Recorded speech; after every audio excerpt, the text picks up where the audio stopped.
Brilliant. I've got in this time. That was a bit of a false start. Let me just get my guest in.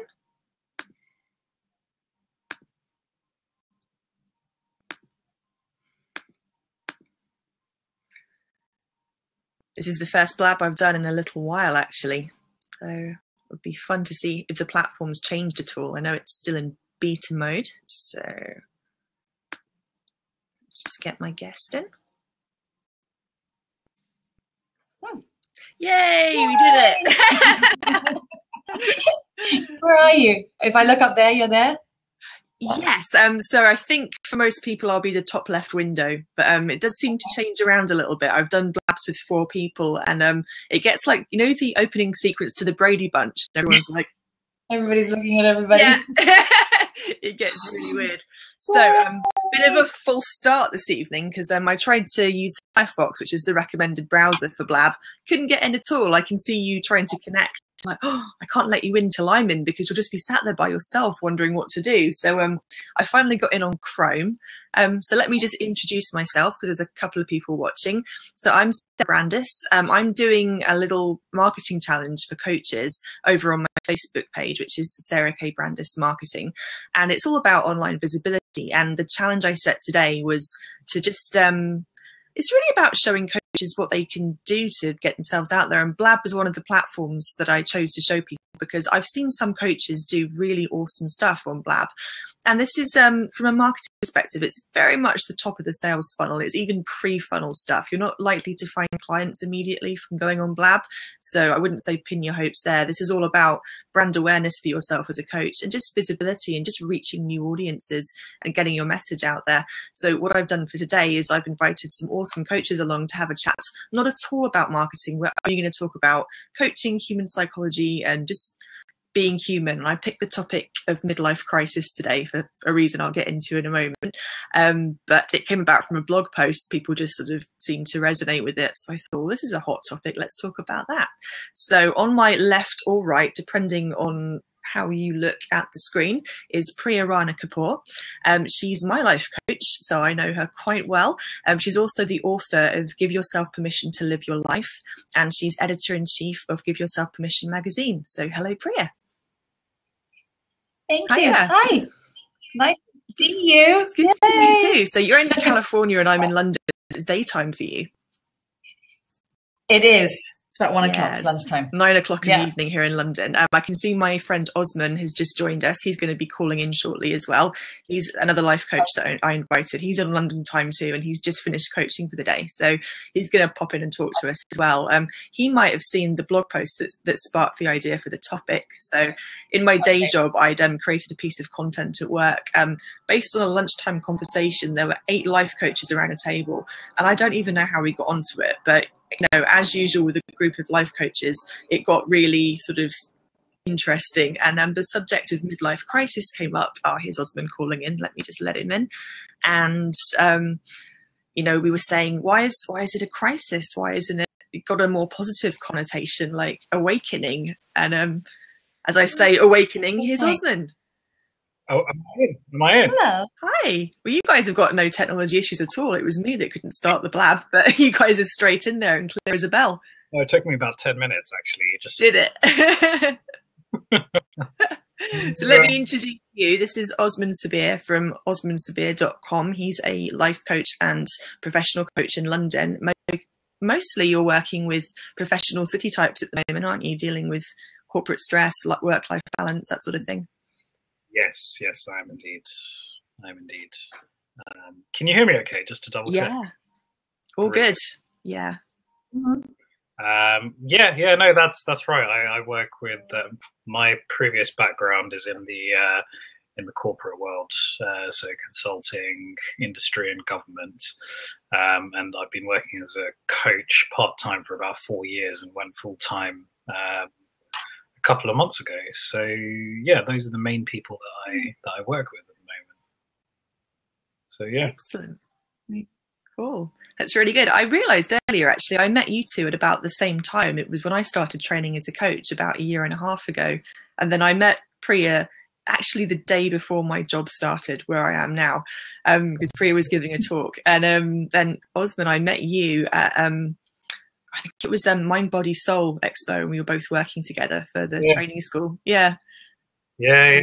Oh, okay, I remember that. I came to visit and got lost trying to find you. Yes, gosh, you might have met that day actually. Cool, you two have met. Yeah, excellent. So, midlife crisis. Has anyone got any thoughts to kick off with? Oh well, okay. Throw it out there. What do we? Yeah, you know what? It's interesting because I'm thinking, what is midlife?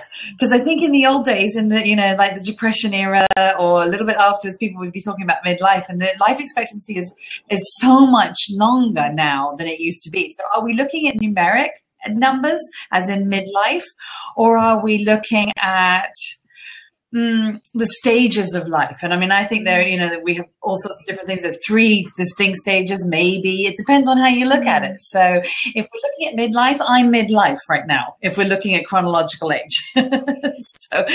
so yeah. So that's just my thought about what defining midlife. Yeah, I'm wondering if midlife, in the way it's been traditionally defined, is even the right way to look at this sort of crisis, for lack of a better word, because, and I think Osman might be able to relate to this, it feels to me like people are asking these big existential questions of themselves much earlier in life now with this whole personal development movement.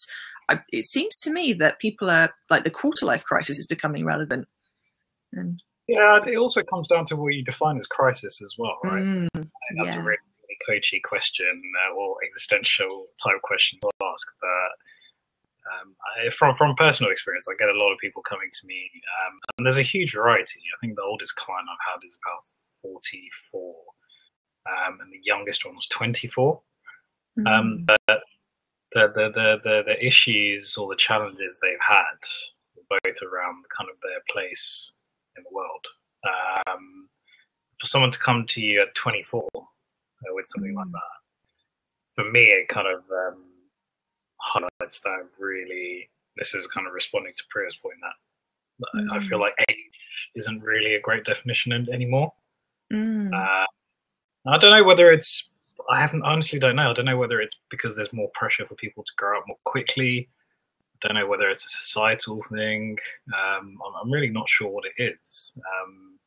Sorry, I went slightly off tangent there, but yeah, it's also that question: what crisis, midlife, what crisis actually means. Yeah, I think there are 2 words there, midlife crisis, that both need a bit of sort of questioning, because it's a really common thing to say, midlife crisis, and there's so much stigma around it, but.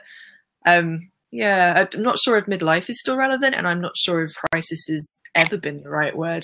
And I just see in my notifications down the side that my friend Laura, another life coach, has joined. And I don't know if she's going to have enough Wi-Fi to pop in and chat, but she's familiar with the quarter life crisis because she's had a few clients around. She's coached around that area, and she's my age, and we're both mid-30s. And I'd quite like, Laura, I'd like your perspective on this. If you're able to join in, give us a nudge, or just text in your comments if you want, because I think you'd have something to say on that.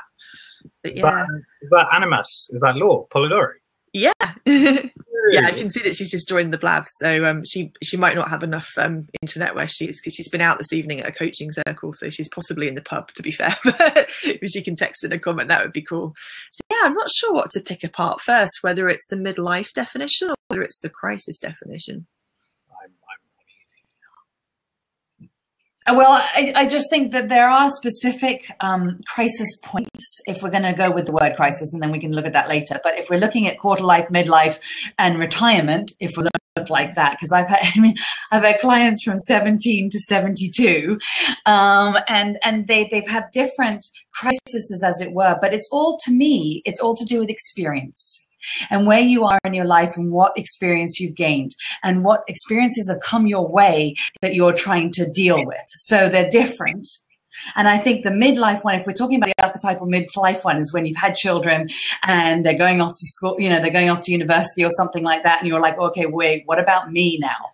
And that's when a point traditionally where you've thought, okay, I need to break out, I need to awaken, or whatever you want to use it. So that would be what I would say is the midlife, and not necessarily to do with children, but you've had these experiences, you've had jobs, you've already had your first job, you've had subsequent ones from there, you've had heartbreak, you've had loss, you've had grieving. And so it's that where you suddenly think, okay, what about me? So I think that's slightly different from the quarter one and slightly different from the retirement crisis, if we're looking at that. And crisis really, to me, only, and then I'll hand it over, to me means it's a flare point.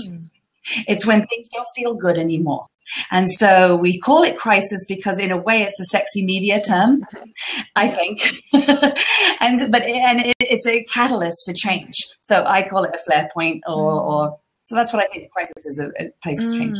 So. See, flare point sounds much more sort of socially acceptable. I wonder if like the crisis name's caught on because it's socially unacceptable and there's all this stigma and it makes people go, ooh, they're having a midlife crisis. And we do like, I think in society, we do like to be negative when people change or do something that's outside of societal norms. Like, I suppose career changes and, you know, going traveling or living in a camper van or just doing something drastic is becoming more and more acceptable now.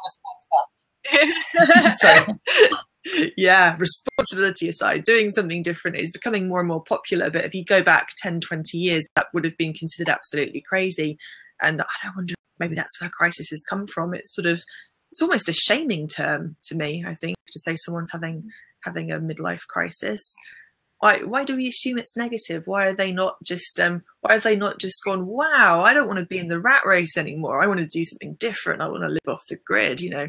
Why do we not is there something praise that more? Is it something people struggle to admit, do you think? That they're having one or that they're jealous of someone else having one? What do you think? Having one themselves. Oh, I think it depends on the country. Yeah, it would very, very much depend on the people, I suppose. I mean, I can imagine myself in the future having one and being quite proud of it. I'd be like, I'm having an existential awakening, everybody, but probably throw a party. But yeah, no, I can imagine people feeling a lot of shame around it. And, you know, I'm thinking of, and this is kind of your domain, like Osman, family pressure and the mold that you're supposed to fill as you grow up, you know, get the good job, like, you know, like a lot of your typical client avatar would have that situation of get the good job, have, you know, get married and have children, follow the steps, do everything that your parents did, follow tradition. And, you know, if you were to have an awakening and to choose to do something outside of that mold that's been cast for you by tradition, then, you know, is it something we shame people for and call it a crisis? It's interesting that, because that's a theme that, in my opinion, runs, especially in people of sort of Asian origin, of our generation. That's a theme that runs throughout their lives, I feel, for a lot of people. So it doesn't come up as a flare point per se, or as a discrete element of time. It's something which a lot of people struggle with over time. But there's something in them, and whether this is kind of the way society or family or culture has shaped them, there's something in them which keeps them really kind of just not burying it is the wrong word because they're aware of it, but just keeps them stuck where they are until it gets to a point where they just think where they get to a point where they're just like, I can't do this anymore.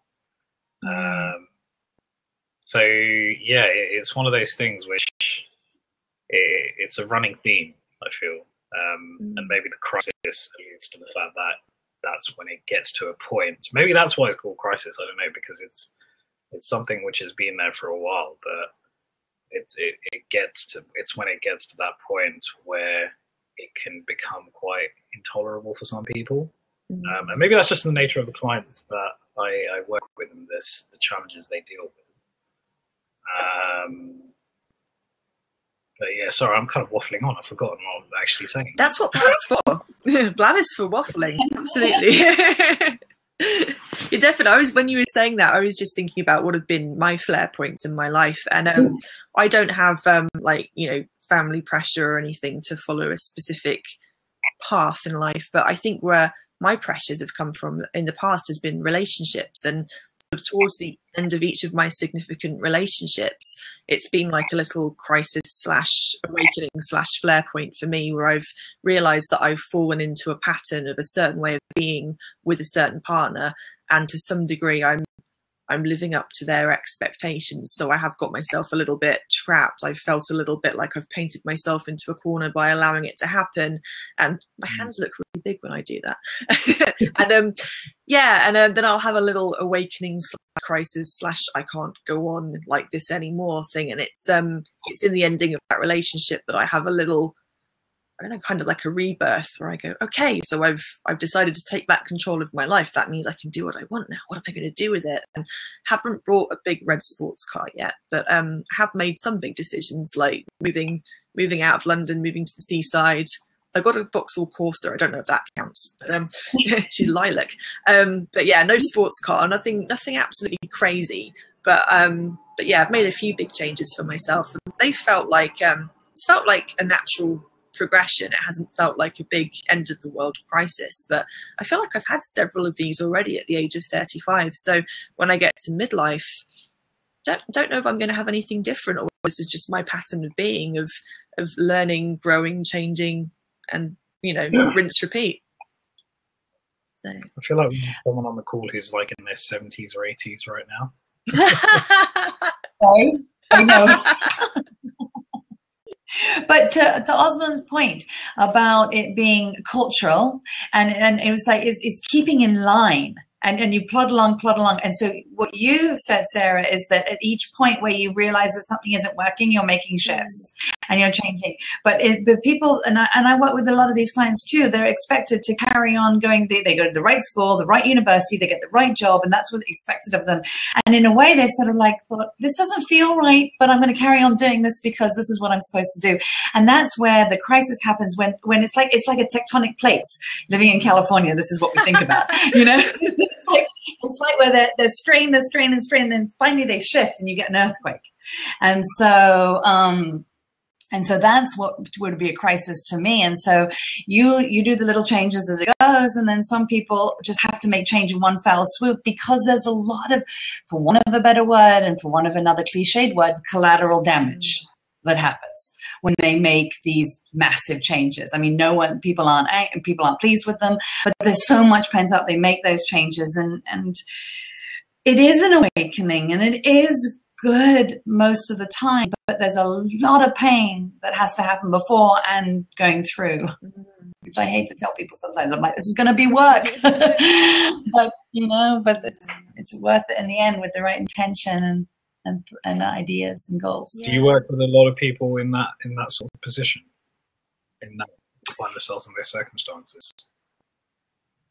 I have worked with, yes, and I do work with a lot of people in that position, especially in England, where they've been, this is what they were supposed to do. And it's actually, even though I have worked with, I'm Asian, I'm half Asian, and I've talked about this, and I see that a lot of times in that community, but also in the English, the true traditional London, sort of people where they've expected, yeah. So definitely. But I also feel that everybody's in transition all the time. And so I sort of say I'm a transitional coach. And then some people will say, yeah, isn't everybody in transition? I'm like, yeah. But some people don't think that they are, or they don't think everybody is all the time. And so it's normalizing transition and crisis in some way. Okay, let's say hello to Sarah. Oh, Laura's in the pub with a load of coaches. Look how many coaches are at our lab. Hi, Natalie. Is that Clive? Marcus, hello. Hello. Look how many. This is cheating. We've got extra coaches. We've only got 4 windows, but we've got everyone. You can't hear me? Oh, okay.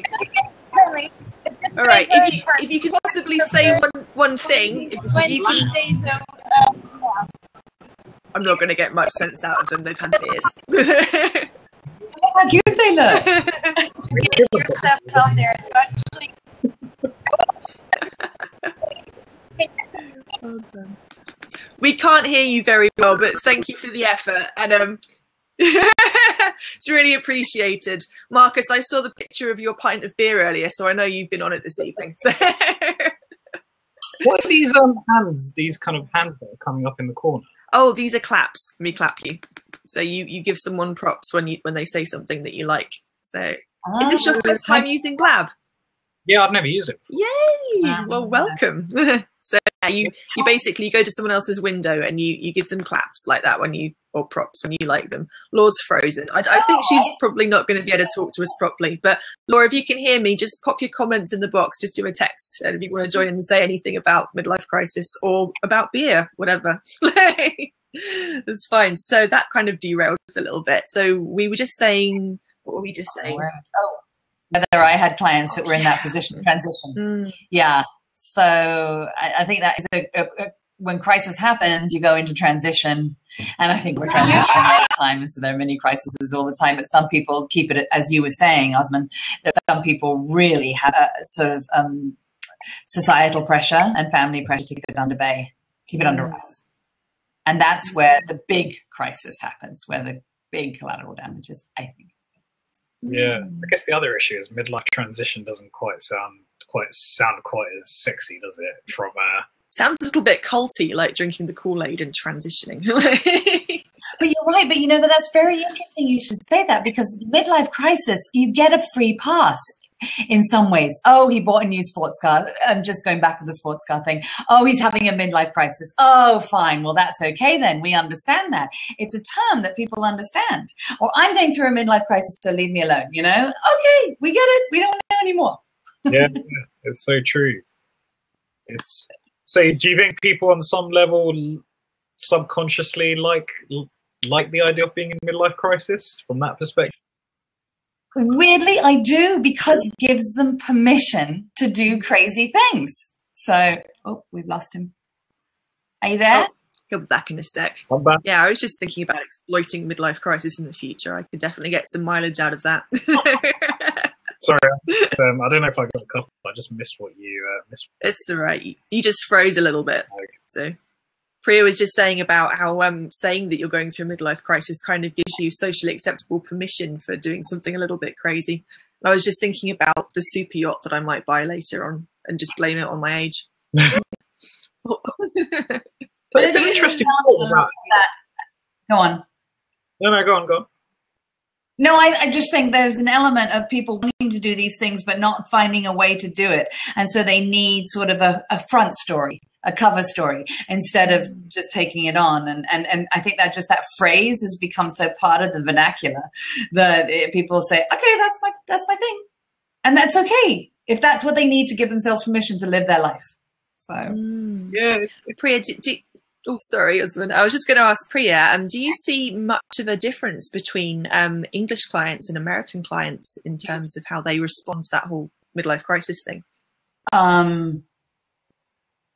That's interesting. Yeah, there's a lot well, I'm being very broad and very sweeping here, but there's a lot more resistance to stepping into that midlife crisis here.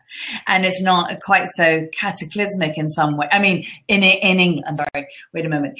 It's harder for people to go into that space, to the midlife crisis space in the UK. And here it's not as cataclysmic in some ways. I've worked with clients in England where they have swept the decks and changed everything. And I'm like, whoa, let's do this systematically. And here it's not quite so broad because people have been doing it incrementally, because I mean, the personal development movement has been more prolific and stronger and more accepted in this country for a lot longer than in the UK. So, and then there's the therapy thing that's more prominent here in the UK here in the US than it is in the UK. I don't know where I am anymore. Priya's only just got home, so she's catching up to being back in the US. Did that make sense? Did I make sense? Yeah. I got it. Yeah. In America, is the concept of midlife crisis the same as it is here, or is it more transient, or is it not as big a deal out there? That's interesting, because I'm wondering if I know what the difference is. What is it in England then? What would you say midlife? I'm asking from the perspective of, because the personal development industry is more mature in the States, I guess I read from that there's a greater sense of self-awareness around and less, I guess, a little bit less shame around people needing help. Because in the States, I know it's a stereotype, but everyone gets therapy for everything in the States. Well, until coaching, that's the truth. I mean, it's not. Yeah. I mean, it's a lot to do with insurance as well, and I could go into that if you want me to. But that has really shaped how people seek help, because insurance, most now in this country, you have to have insurance, and it's not socialized. You have to pay for it. And in the old days, your company would pay for it. You couldn't leave your company because you couldn't get insurance, and if you were private, if you had your own company, it'd be $500 a month to get insurance. And so, but when you have insurance, you pay a copay, and you could be paying $20 for a therapist. So it was excessive. It was you could go, except if you didn't have insurance. And now you're supposed to have insurance, and it depends on if people, anyhow. So people had more, it's more available to work on yourself. Yeah. In the society, in the strata or the demographic that we tend to work with in coaching in the UK. Okay. And there's less shame. Yeah. So I was wondering, because I guess there's less. I'm not saying there's a stigma around getting therapy or coaching here, but Sure there is. Well, yeah, no, there is. You can say it. We all know. There's the stigma in the US around that. I guess I'm wondering, when it comes to the concept of midlife crisis, whether there's less of a sense of those negative connotations attached to it.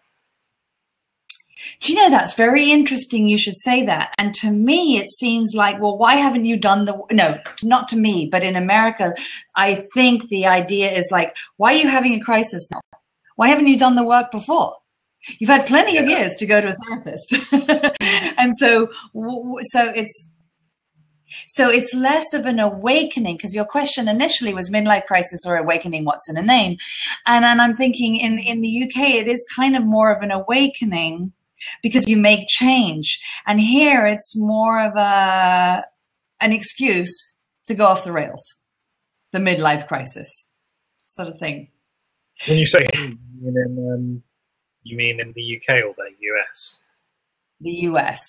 Here as in... Yeah, in the US, it's more of an excuse. That's interesting. Do something fun, maybe even. It's interesting how people feel like they need the mission. Sorry? It's interesting how people feel they need some sort of social permission or front to be able to do that. People really do need, yeah. And yeah. That's what my platform is all about.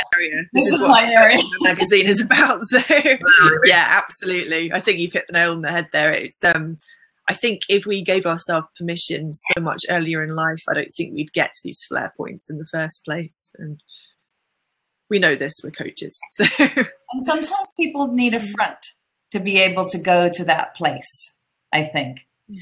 And so if the midlife crisis is their catalyst or their front, okay, just what are you going to do with that front? Something that's going to help you or something that's going to hurt you?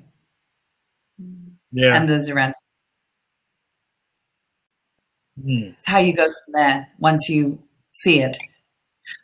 Do you go into an awakening or do you go into a free fall? So with your Osman, with your younger professional clients who aren't at midlife yet, but they've gone through a crisis/awakening/flare point, do you get to see much of them after they've been through that process? If you're still coaching them, do you have a sense of how often those clients go on to do better things and be happier? We keep in touch. I think the biggest change for them, broadly speaking, is more around their mindset around all of this. And often what you find is you don't necessarily see big sweeping changes in the way they're living their life, but their mindset is very different around it. And that's kind of my own experience as well. So you kind of stop seeing it it's about helping them stop seeing it as a crisis and helping them figure out. This is a very coachy thing to say, helping them figure out what they want. But what's interesting is they often find that when they look at it from the perspective of what they want as opposed to what they feel they should be doing, sometimes they don't do things that differently, but there's a huge shift because they're like, actually, I've explored the alternatives. And no, actually, I'm quite happy with the way. And so I don't know whether you'd count that as a, in a sense, it's quite a big transition because their mindset shift is huge, but often what they do on the surface, you wouldn't notice much difference. More of a change in being rather than doing. Exactly. Almost like an existential thing. So does that answer, kind of vaguely answer the question you're asking? Yeah, I wasn't expecting you to say that actually, but that makes a lot of sense. I was kind of just thinking about how I've had moments in my life where I've gone, why do I work so hard? Or why don't I just live in a camper van and travel Europe? And it's when you do some work on that and you look at it through your own values and you ask yourself, why am I working so hard? If you get to the point of actually it's my choice to do this, I'm just having a really shitty day, then you're happy because you've chosen, and that making the choice is taking personal responsibility and having more control over your situation, whereas beforehand you might have been feeling done to and a bit of a victim. I don't know, that completely resonates with me. I really get that. I think that's definitely it. I mean, okay, so it's not to say that everyone stays the same, but most of the people that I've worked with have made, some sort of significant change. I guess what I mean is, the reason I bring that point, I mean big changes in terms of changing jobs, relationship decisions, some people relocated. I guess what I mean is when we talk about the idea of midlife crisis or awakening or whatever you want to call it, there's almost in my mind an implicit assumption that the person is going to go down a completely different path in life. And that's what I don't necessarily see happening, even though people do sometimes make quite big changes. Or often make big changes, actually, almost always. But the biggest change is mindset. It's very rare that you get people who suddenly say, oh, screw it, I'm going to go buy a Porsche, or screw it, I'm going to go live in Thailand, or, all the things that you do, all the things people usually associate with a front for that kind of midlife crisis. Yeah. It's interesting. I'm not really. It's difficult to say how things kind of pan out in terms of. I think it's more that sense of being, which is the biggest change. I would say. Obviously, when you're talking to people in the corporate world, they would never look at it. A lot of them would never look at it as like that, but yeah. I was thinking about Osman wrote a really funny blog post the other day about the rat race and particularly the sweaty people on the Northern Line in the morning. And I had an image then of a guy in a suit pouring with sweat on the Northern Line, just being. Sorry, that was a bit silly. Not at all. And I meant to turn that off. Sorry. It's okay. All the plans of mice and men. Excuse me. But I think you've got a really good point, Osman, with people. The change that happens inside is worth more than any change that goes on the outside, because it'll last longer and it'll travel with you. And so the exterior ones sometimes are the ones that we do to lay the groundwork, maybe to experience the high of change before it comes internally. So to get it internally with clients, and so to get to that place of, wow, you know what, actually what I'm doing is exactly what I should be doing. How wonderful is that? It's wonderful. That makes the soul sing on a perpetual basis.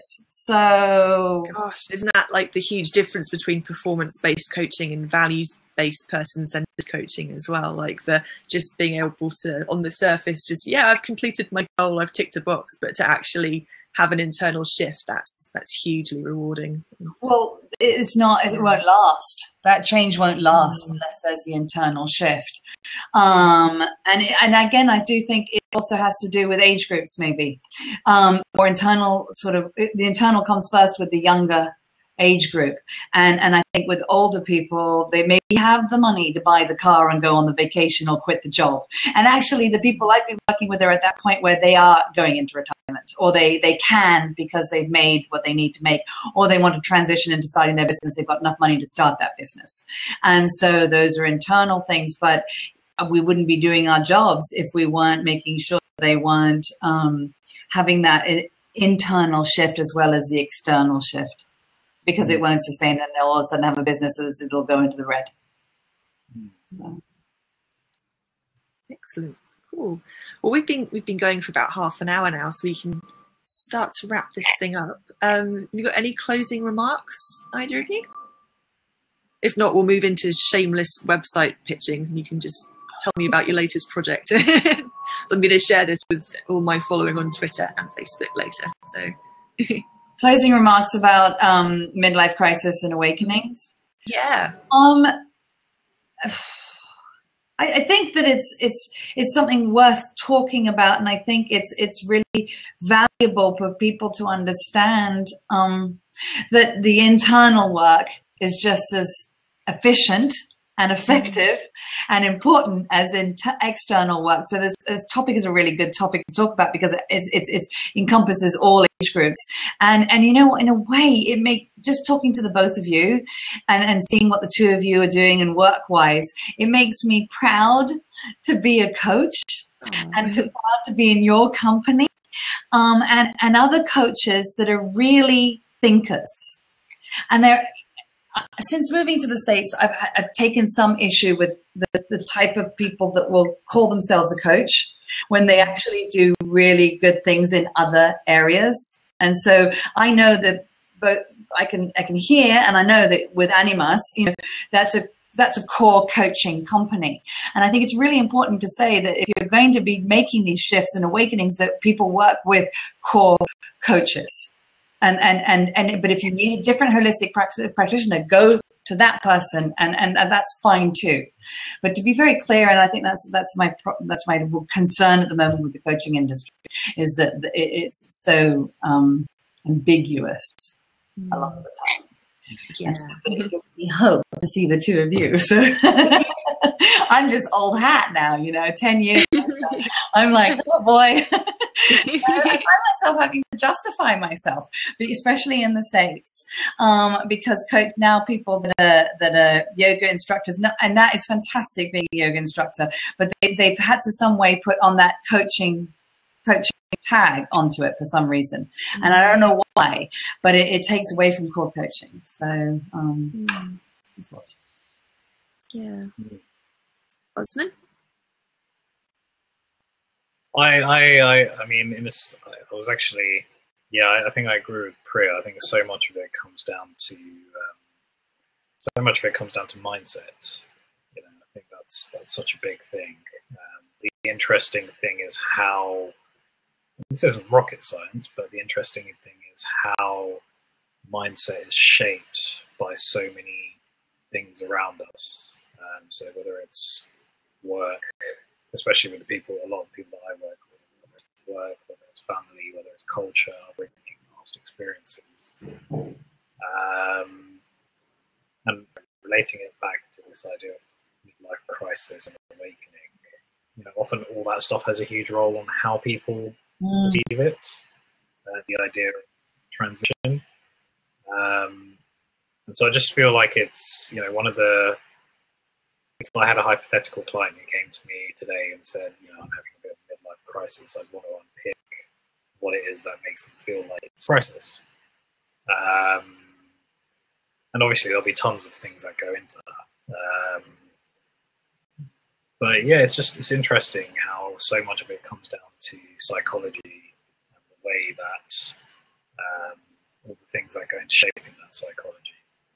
That's kind of where I think you need to work with to really help implement proper fundamental change. Yeah. Okay, here's a random thought to finish with. I'm wondering if anyone can imagine some sort of sci-fi utopian future for the human race where we never have any kind of existential wobbles ever because we're so personal development-y. No. But obviously we'd put us out of business. We want that. That would be paper people. It would take the fun out of it, wouldn't it? Yeah. All the sports car manufacturers would go out of business. I don't think it'll ever happen because the brain is such a complicated piece of machinery. It's just. Yeah. And I don't want to go find a job again. So I was thinking someone else to say that, not me. Oh, I imagine it's like thousands of years in the future and we're long gone. So. Well, it's sort of like Brave New World. I mean, have you ever seen that or read the book? No. Aldous, I never can say his name right. Aldous Huxley. And it just, that scares me beyond belief. It's these manufactured people and there's, I think I've heard about it. I think my boss has told me about this book. It sounds familiar. Yeah. There's been a few current movies with people in it. It's all about, taking other people's spot. Yeah. Moving on. That could be the next Blab. Yeah. All right. Okay. So let's wrap up with shameless plug time because I think that's important. So if you want to hear more from Priya, go to gyspermission.com and you can see the magazines and the book. And for Osman, I'd recommend find Osman Sabir on LinkedIn because you can read his hilarious posts about sweaty businessmen on the Northern Line.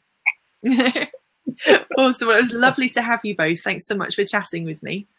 Thank you. And, have a good evening. Have a good afternoon. There you go. More claps. Great. Thanks very much. And I'll sign everybody out. Have a good evening and afternoon. Bye. Bye. Bye. Bye.